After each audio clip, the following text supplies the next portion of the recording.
Sardor ismi forscha sardar so'zidan kelib chiqqan. Akademik lug'atlarda u sar yoki ser, ya'ni bosh, boshliq va dar, ya'ni ega bo'lgan, tutib turgan so'zlarining birikmasi sifatida tushuntiriladi.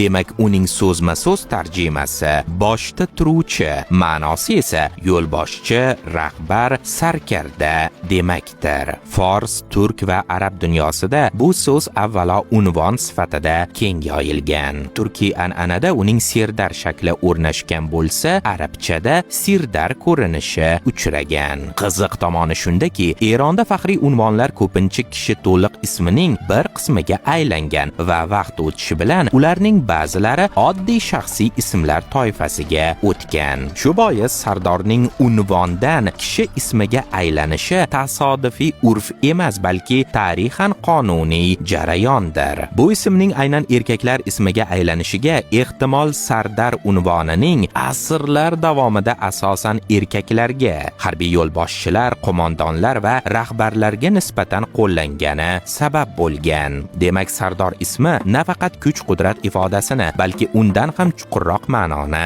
saqlab qolgan. Bu mas'uliyatni o'z zimmasiga olishni, ortidan ergashtirishni va boshqalarga tayanch bo'lishni uddalaydigan inson ismidir.